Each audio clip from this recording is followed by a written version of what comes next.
Yacht's on fire. Yacht's on fire. Fire. Yacht's. Well, I was, by profession, a bit of a practical joker, a hoaxer, and I advertised my wares in the personal column of the Times, and I used to get a lot of clients doing crazy things for them. I mean, really wonderful things. Whilst Jonathan Routh was at large duping the British public, the show's studio host was comedian Bob Monkhouse. Well, I want you to try and imagine now that you're a garage mechanic and that you've got to fix the engine of a car. But what happens when the car hasn't got an engine? Jonathan Routh and the Candid Camera team removed the engine from an ordinary car. Roll the film now and you'll see just what happened when John and his friends slowly spun the car down the road. They had to get it started by pushing it towards a garage. Remember, the car had no engine in it. But he was just going to drive it in. It would look like an ordinary car to the garage mechanics and ask for some petrol. We just drove in for some petrol and, You don't seem to be able to get it going? No, can you just look and see if it is anything? Has he filled you up? Yes, he filled us up. I had a wonderful accomplice with me, an old uncle of mine, my Uncle Guy, who said, yes, boy's quite right, we've just driven from Basingstoke. And that is a wonderful bit of confirmation that we've driven there. What's your bonnet?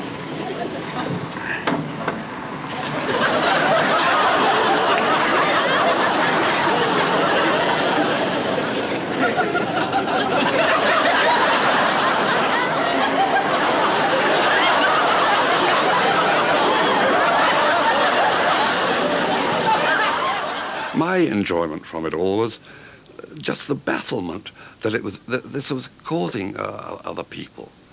All right, I knew the answer, but to them, it was a car without an engine, and let them work it out. All the boys in the garage get together, and they come over to the car. They have a long look in the bonnet, they have a long think about it, and then they come to an important decision. This is it. There's no engine in it.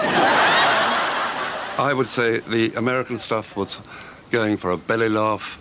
Mine was more whimsical, more of a subtle titter, I think. Welcome to a fictitious registry office where members of the public were asked to act as witness to a wedding.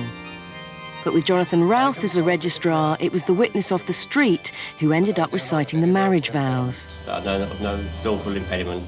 Why I, William Frederick Badcock, may not be joined in matrimony. Both the bridegroom and the bride are Candid Camera performers. I didn't quite follow all this. The marriage ceremony, yes. Something worried you in it? Well, I just didn't know why the other person wasn't getting married. You should want me for a witness. I'm sorry, I got so confused. Oh, my goodness. I was so confused at the last time when I'd done you two. That's what I said. It is true, you two are married now. Mrs. Badcock, there is nothing I can do about this. He really understood this whole business of trying to get the bait. But when you've got the bait, to let that subject just perform. But I don't think there's anything I can do about it. There is, because I'm already married. But, Mr. Badcock, this is bigamy. You had to wait, you had to be patient to get the laughs. Little subtle reactions in people's faces during that kind of scenario where the camera will go in. And you can see somebody's thinking, what's going on here? Trying to figure it out. Well, you know, that's very different from just going in and getting the dialogue straight on the nose and trying to get an immediate reaction. You know, the perforations... Here, Jonathan plays a new camera shop assistant who insists on counting the number of film perforations in front of the increasingly bemused customer. That'll ruin the whole film. I don't know about that, because I've simply got to count the perforations. That's ruin the whole film. I have to give me a new film now, because the light gets in. No, then, just hold that end. If the film's ruined... I was absolutely surprised by how popular this program, which was simply my hobby, which somebody was paying me to do, became. It won't go because it's a cartridge. That's a 110 cartridge. It goes in there somehow, anyway, doesn't it? Yeah. Well, you like the light off? Yeah. But the perforations are all right on that film, I'd say. Yeah. Another key performer, Sheila Burnett, specialised in playing a frisky old lady.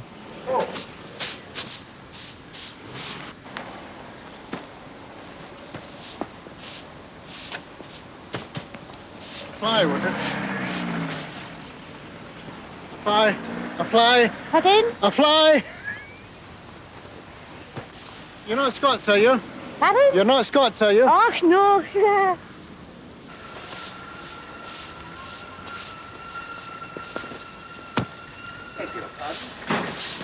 Beg your pardon?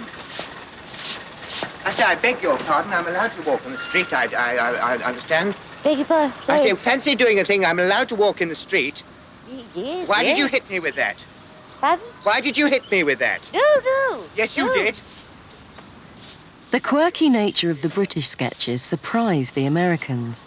Seemed like they were a little wilder and a little, I'll call them crazier than the ones we did. And it's kind of a thing where, gee, I don't know if we could ever get away with that.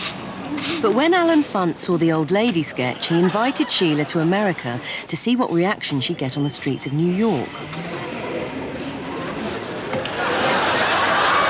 On the day she arrived, Alan Funt was expecting a real old lady. I went as me, of course, walked into his office, and he's hanging out the window, looking down the road, saying, "Where is this old bat?"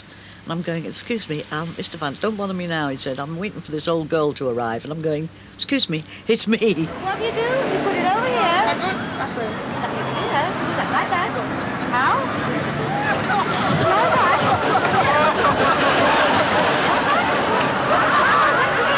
Very good. Right. Yes. Sheila soon discovered that Funt's friendly demeanour was as much an act as his stunts. The man who spent his career peeping into other people's lives was intensely paranoid about his own, so much so that he bugged his officers to eavesdrop on his staff. Fortunately, Sheila found out in time. I said, "Phew, that man, that Alan Funt," and everybody went, I went, "He's brilliant. He's an absolute difficult, but a genius." And they all went, "Phew," because they knew it was being taped.